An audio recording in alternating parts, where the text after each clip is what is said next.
নমস্কাৰ বন্ধু বান্ধৱীসকল APSCৰ পৰা কম্পিটিটিভ এক্সাম 2025ৰ নটিফিকেশ্যন আহিছে। সেই নটিফিকেশ্যনটো লৈ মই আজি আপোনালোকৰ ওচৰলৈ আহিছোঁ। এই নটিফিকেশ্যনটোৰ সবিশেষ জানিবৰ কাৰণে আপোনালোকে মোৰ ভিডিঅ'টো শেষলৈকে চাব, তেতিয়া সকলোখিনি কথা আপোনালোকে জানিব পাৰিব। বন্ধু বান্ধৱীসকল, আপোনালোক যদি মোৰ চেনেলত প্ৰথমবাৰলৈ আহিছে তেন্তে চেনেলটো ছাবস্ক্ৰাইব কৰি কাষতে থকা অল নটিফিকেশ্যনটো অন কৰি দিব। আহক আমি আজিৰ ভিডিঅ'টো আৰম্ভ কৰোঁ। নমস্কাৰ বন্ধু বান্ধৱীসকল, আজি মই অসম লোকসেৱা আয়োগৰ পৰা অহা এটা এডভাৰটাইজ লৈ আপোনালোকৰ ওচৰলৈ আহিছোঁ। এই এডভাৰটাইজটো আপোনালোকে চাব। এইটো নিশ্চয় দেখিছে APSCৰ পৰা প্ৰকাশিত 2025 চনৰ 12 নম্বৰ এডভাৰটাইজ হয়। এইটো প্ৰকাশ কৰিছে 23 মাৰ্চ 2025 তাৰিখে। ইয়াতে আপোনালোকৰ APSCৰ যিখিনি কম্বাইণ্ড কম্পিটিটিভ এক্সাম হয় তাৰ প্ৰিলিমিনাৰী এক্সামৰ কাৰণে এপ্লাই কৰিবৰ কাৰণে আপোনালোকৰ নটিফিকেশ্যনটো আহিছে। এতিয়া আমি সকলোৱে জানো যে APSC অৰ্থাৎ অসম লোকসেৱা আয়োগৰ কম্বাইণ্ড কম্পিটিটিভ এক্সাম হয়। সেই এক্সামৰ দুটা ষ্টেজত হয়, এটা প্ৰিলিমিনাৰী হয়, এটা মেইন হয়। এতিয়া আহিছে প্ৰিলিমিনাৰী এক্সাম। প্ৰিলিমিনাৰী এক্সাম পাছ কৰাৰ পাছতহে আপোনালোকৰ মেইন এক্সাম হ'ব। গতিকে আপোনালোকে এই প্ৰিলিমিনাৰীটো পাছ কৰিব লাগিব। তাৰ কাৰণে আপোনালোকে এতিয়া আবেদন কৰিব পাৰিব। কেনেধৰণে আপোনালোকে আবেদন কৰিব, কিমান পোষ্ট ইয়াত আছে, এই সকলোখিনি বিষয়ে আজি এই বিজ্ঞাপনটোত আপোনালোকক জনাম। এতিয়া আপোনালোকে চাওক, ইয়াতে পদসমূহ যিসমূহ পদ আছে, টোটেল পদ মই আপোনালোকক দেখাব বিচাৰিছোঁ। টোটেল ইয়াতে আপোনালোকৰ মুঠ ভেকেঞ্চি আছে 262টা আৰু তাৰে 51 আছে। ইয়াতে দুটা ভাগ আছে, দেখিছে আপোনালোকে। টোটেল আছে 262 আৰু তাৰে 51 আছে ওমেনৰ কাৰণে। এইটো ওমেন ৰিজাৰ্ভেশ্যনৰ কাৰণে দিয়া হৈছে। RFW অৰ্থাৎ এইটো আপোনালোকক দেখাই দিছোঁ। RFWটো ৰিজাৰ্ভ ফৰ ওমেন। এইটো দেখিছে আপোনালোকে, RFW অৰ্থাৎ ৰিজাৰ্ভ ফৰ ওমেনৰ কাৰণে দিয়া হৈছে। এতিয়া ইয়াতে বিভিন্ন পদসমূহ আছে বিভিন্ন বিভাগত। আপোনালোকৰ ক'ত ক'ত আছে মই আপোনালোকক দেখাই দিব বিচাৰিছোঁ। এইটো চিভিল ছাৰ্ভিচত আছে, এইটো আছাম পুলিচত আছে। চিভিল ছাৰ্ভিচৰ মুঠ পদ আছে আপোনালোকৰ 45টা আৰু আছাম পুলিচত আছে টোটেল 20টা আৰু লেবাৰ অফিচাৰত আছে আপোনালোকৰ ইয়াতে 2টা পদ আৰু আছে ডিষ্ট্ৰিক্ট ট্ৰান্সপৰ্ট অফিচাৰৰ কাৰণে আছে 2টা পদ আৰু ব্লক ডেভেলপমেণ্ট অফিচাৰ অৰ্থাৎ BDO পদ আছে 9টা আৰু ঠিক তেনেধৰণে আৰু পদ আছে আপোনালোকক মই দেখাইছোঁ। নেক্সট পদটো হৈছে এছিষ্টেণ্ট মেনেজাৰ। এইটো ইণ্ডাষ্ট্ৰীৰ কাৰণে দিয়া হৈছে। এছিষ্টেণ্ট ইণ্ডাষ্ট্ৰীৰ অফিচাৰৰ কাৰণে দিছে 23টা আৰু এছিষ্টেণ্ট ৰেজিষ্টাৰ অফ কোঅপাৰেটিভ ছাৰ্ভিচৰ কাৰণে দিছে 2টা আৰু আছাম ফাইনেন্স ছাৰ্ভিচৰ কাৰণে দিয়া হৈছে 26টা। আছাম আৰবান এডমিনিষ্ট্ৰেটিভ ছাৰ্ভিচৰ কাৰণে আছে 5টা আৰু ঠিক তেনেধৰণে আপোনালোকৰ ইয়াতে আছাম এছিষ্টেণ্ট ৰিচাৰ্চ অফিচৰ কাৰণে আছে 1টা আৰু ইনস্পেক্টৰ অফ টেক্সৰ কাৰণে দিয়া হৈছে 51, ইনস্পেক্টৰ অফ লেবাৰৰ কাৰণে আছে 10টা আৰু আছে আপোনাৰ ইনস্পেক্টৰ অফ এক্সাইজৰ কাৰণে আছে 19টা, এছিষ্টেণ্ট এমপ্লয়মেণ্ট অফিচাৰৰ কাৰণে দিছে 18টা, ছাব ৰেজিষ্টাৰৰ কাৰণে পদ আছে 13টা। ঠিক তেনেধৰণে আৰু আছে, মই গোটেইকেইটা আপোনালোকক দেখাই দিব বিচাৰিছোঁ। নেক্সট আছে আছাম অডিট ছাৰ্ভিচৰ কাৰণে দিয়া হৈছে 16টা। টোটেল মুঠ পদ হৈছে আপোনালোকৰ 262 আৰু ওমেন ৰিজাৰ্ভেশ্যন তাতে থাকিব আপোনালোকৰ 51।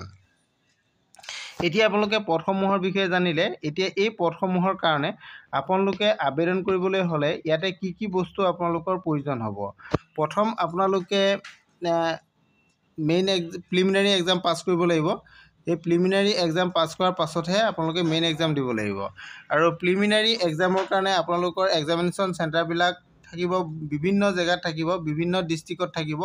আপোনালোকৰ প্ৰায়খিনি ডিষ্ট্ৰিক্টতে ইয়াতে পাব। আপোনালোকে ডিষ্ট্ৰিক্টসমূহ চাই ল'ব পাৰিব, নিজৰ নিজৰ ডিষ্ট্ৰিক্টতে এক্সাম দিব পাৰিব আপোনালোকে, ইয়াতে উল্লেখ আছে। আৰু যিটো মেইন এক্সাম হ'ব, ইয়াৰ কম্পিটিটিভ এক্সামৰ মেইন এক্সামটো কিন্তু আপোনালোকৰ গুৱাহাটীত হ'ব। এইটো মেইন চেণ্টাৰ অকল গুৱাহাটীতে হ'ব। প্ৰিলিমিনাৰীটো আপোনালোকৰ নিজৰ নিজৰ ডিষ্ট্ৰিক্টত দিব পাৰিব আৰু বাকী যিটো মেইন এক্সামটো গুৱাহাটীত হ'ব। তাৰপিছত আপোনালোকৰ ইয়াৰ কাৰণে দৰমহাবিলাক ইয়াতে দিয়া আছে, কোনটো বিভাগত কিমান দৰমহা দিব এইখিনি সকলোখিনি ইয়াতে আপোনালোকক দিয়া আছে। আপোনালোকে বিজ্ঞাপনটো ডাউনলোড কৰি লৈ চাব পাৰিব। মই ইমানখিনি কৈ দিলে ভিডিঅ'টো বহুত দীঘল হ'ব, গতিকে মই আপোনালোকক এইখিনি নোকোৱাকৈ আহিছোঁ, তাৰ কাৰণে মই চৰি। আপোনালোকে এইটো চাওক, আপোনালোকে এপ্লাই কৰিবলৈ হ'লে এই প্ৰিলিমিনাৰী এক্সামটো এপ্লাই কৰিবলৈ হ'লে আপোনালোকে APSCৰ যিটো অফিচিয়েল ৱেবছাইট apscrecruitment.in তাতে আপোনালোকে যাব লাগিব। তাতে গৈ আপোনালোকে আবেদন কৰিব পাৰিব। অনলাইন এপ্লিকেশ্যনটো 28 মাৰ্চ 2025 পৰা আৰম্ভ হ'ব আৰু 29 এপ্ৰিল 2025লৈকে হ'ব। 28 মাৰ্চৰ পৰা 29 এপ্ৰিললৈকে হ'ব। গতিকে আপোনালোকে এই টাইমৰ ভিতৰত 28 মাৰ্চৰ পৰা 29 এপ্ৰিলৰ ভিতৰত আপোনালোকে আবেদনটো কৰি ল'ব পাৰিব। এতিয়া আমি আহোঁ ইয়াৰ কাৰণে আপোনালোকৰ ইলিজিবিলিটিৰ যিখিনি ক্ৰাইটেৰিয়া আছে, ইলিজিবিলিটি ক্ৰাইটেৰিয়াখিনিও মই আপোনালোকক জনাই দিব বিচাৰিছোঁ। আপোনালোকে চাব পাৰিব। ইয়াত আপোনালোকে এপ্লাই কৰিবলৈ হ'লে আপোনালোকৰ বয়সৰ সীমাৰ পৰা ধৰি যিখিনি এপ্লিকেশ্যন ফিজ আপোনালোকে পে'মেণ্ট কৰিব লাগিব সেইটোও আছে। মই এপ্লিকেশ্যন ফিজটো আপোনালোকক জনাই দিছোঁ। ইয়াতে এপ্লিকেশ্যন ফিজটো আপোনালোকৰ চাব পাৰিব, চবৰে বেলেগ বেলেগ হ'ব। প্ৰিলিমিনাৰী এক্সামৰ যিহেতু আপোনালোকৰ এইটো ফিজ হয়। ইয়াতে জেনেৰেল ইয়াতে লিখিছে কেটেগৰী ৱাইজত ভাগ কৰা আছে। এক্স ছাৰ্ভিচমেন কেণ্ডিডেটসকলৰ কাৰণে দিছে। জেনেৰেল ইনক্লুডিং এক্স ছাৰ্ভিচমেন কেণ্ডিডেটসকলে পে'মেণ্ট কৰিব লাগিব 297.2 ৰুপিজ পে'মেণ্ট কৰিব লাগিব।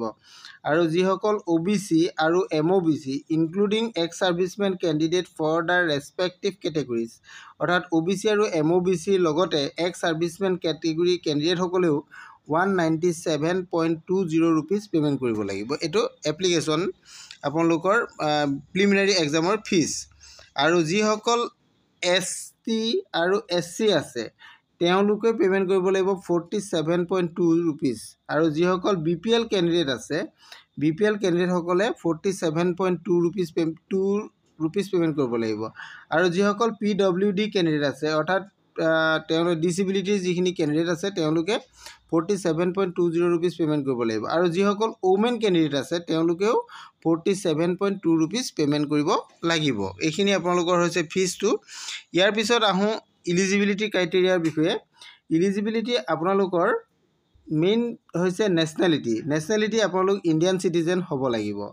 নেক্সট 2 নম্বৰ আছে এজটো আপোনালোকৰ 21 পৰা 38 ইয়াৰ্ছৰ ভিতৰত হ'ব লাগিব। ইয়াতে কেটেগৰী ৱাইজত আপোনালোকৰ এজৰ ৰিলেক্সেশ্যন পাব। ঠিক তেনেধৰণে আপোনালোকে চাওক, SC আৰু ST প্লেন আৰু ST হিলছৰ কাৰণে 5 বছৰ ৰিলেক্সেশ্যন পাব, অৰ্থাৎ 43 ইয়াৰ্ছলৈকে কৰিব পাৰিব। আৰু যিসকল OBC আৰু MOBC কেণ্ডিডেট তেওঁলোকে 3 বছৰ ৰিলেক্সেশ্যন পাব, অৰ্থাৎ তেওঁলোকে 41 ইয়াৰ্ছলৈকে এপ্লাই কৰিব পাৰিব। আৰু যিসকল ডিচেবিলিটিৰ কেণ্ডিডেট আছে, অৰ্থাৎ PWBD কেণ্ডিডেট তেওঁলোকে 10 বছৰ ৰিলেক্সেশ্যন পাব। এইখিনি আছে, আপোনালোকে চাই ল'ব পাৰিব। গোটেইখিনি ৰিলেক্সেশ্যনৰ কথাখিনি আছে। মই যিমানকেইটা পাৰিছোঁ আপোনালোকক বুজাই দিছোঁ। আৰু ইয়াতে আপোনালোকৰ যিখিনি এক্সাম হ'ব, এক্সাম পেটাৰ্ণটো মই আপোনালোকক জনাই দিছোঁ যে যিটো আপোনালোকৰ প্ৰিলিমিনাৰী এক্সাম হ'ব, প্ৰিলিমিনাৰী এক্সামটো আপোনালোকৰ অবজেক্টিভ টাইপ হ'ব। অৰ্থাৎ আপোনালোকৰ মাল্টিপল চইচ কুৱেশ্যন থাকিব, তাতে আপোনালোকে এনচাৰ কৰিব লাগিব। আৰু যিটো মেইন এক্সাম হ'ব সেইটো কিন্তু আপোনালোকৰ ৰিটেন হ'ব। আৰু এইটোত আপোনালোকৰ দুটা পেপাৰ থাকিব, পেপাৰ 1 আৰু পেপাৰ 2। পেপাৰ 1ত জেনেৰেল ষ্টাডিজ 1, জেনেৰেল ষ্টাডিজ 2 থাকিব। তাতে আপোনালোকৰ 200 মাৰ্কছৰ থাকিব। 200কৈ টোটেল 400 মাৰ্কছৰ এক্সাম হ'ব। আৰু সময় থাকিব আপোনালোকৰ 2 ঘণ্টাৰ কাৰণে এক্সামটো হ'ব। ইয়াতে 200 কুৱেশ্যন, 200 মাৰ্কছ আপোনালোকৰ ইয়াতে থাকিব। এইটো কথা উল্লেখ কৰা হৈছে। আৰু নেক্সট যিটো এইটো পাছ কৰাৰ পাছত আপোনালোকৰ যেতিয়া নেক্সট মেইন এক্সামলৈ আহিব, তেতিয়াহ'লে মেইন এক্সামটো আপোনালোকৰ ৰিটেন এক্সাম হ'ব। এইটো ৰিটেন এক্সাম, এইটো আপোনালোকে দেখিছে ৰিটেন এক্সাম হ'ব আপোনালোকৰ। আৰু তাৰ পাছতে আপোনালোকৰ ইণ্টাৰভিউ হ'ব, এইটো পাৰ্চনেলিটি টেষ্ট হ'ব। তাতে এইখিনি ইয়াতে উল্লেখ আছে, আপোনালোকে গোটেইখিনি চাই ল'ব পাৰিব। আৰু যিটো মেইন এক্সাম হ'ব, মেইন এক্সামৰ চিলেবাছটো আপোনালোকে ইয়াতে দি দিছে। পেপাৰ 1ত আপোনালোকৰ essay আছে। পেপাৰ 2 পৰা 6লৈকে আপোনালোকৰ জেনেৰেল ষ্টাডিজ পঢ়িব। আৰু নেক্সট যেটো থাৰ্ড আছে এটো ইন্টাৰভিউ অৰ্থাৎ আপোনালোকৰ ভাইবা আৰু পাৰ্সোনালিটি টেষ্ট ইয়াতে হ'ব এটোত আপোনালোকৰ মাৰ্ক থাকিব 180 মাৰ্কস তাতে থাকিব বা টোটাল আপোনালোকৰ এক্সামত হ'ব 1680 নম্বৰ কোৱেশ্চন এন্ড আপোনালোকৰ মাৰ্ক থাকিব কোৱেশ্চনত এইখিনি আছিলে ইয়াৰ মেইন গুটেই বস্তুখিনি মই আপোনালোকক জনালোই ইয়াত আপোনালোকে এতিয়া আবেদন কৰিব লাগিব এডমিট কাৰ্ডসমূহ আপোনালোকে অফিচিয়েল ৱেবসাইটতে পাই যাব ইয়াত আবেদন কৰিবলৈ হলে আপোনালোকে ইয়াৰ অফিচিয়েল যেটো ৱেবসাইট আছে মই অলৰেডি আগত কৈছোই তথাপিতো আকৌ এবাৰ আপোনালোকক জনাই দিব বিচাৰিছো এটো APSC যেটো ইয়াৰ অফিচিয়েল ৱেবসাইট এই অফিচিয়েল ৱেবসাইটত আপোনালোকে যাব লাগিব APSC recruitment.in এই ৱেবসাইটত যাব তাতে আপোনালোকে অনলাইন আবেদনটো কৰি ল'ব পাৰিব যিসকলে আগত এই এক্সাম দিছে তেওঁলোকে ৰেজিষ্ট্ৰেচন কৰিব নালাগে নতুনকৈ যিসকল আহে তেওঁলোকে পুনৰ ৰেজিষ্ট্ৰেচন কৰি ল'ব লাগিব ৰেজিষ্ট্ৰেচন কৰি তেওঁলোকে ফিল আপ কৰিব পাৰিব আজিৰ ভিডিওটো ইমানে আছিল যদি ভিডিওটো ভাল লাগিছে তেনেহলে লাইক কমেন্ট শেয়াৰ কৰি দিবলৈ নাপাহৰিব থ্যাংক ইউ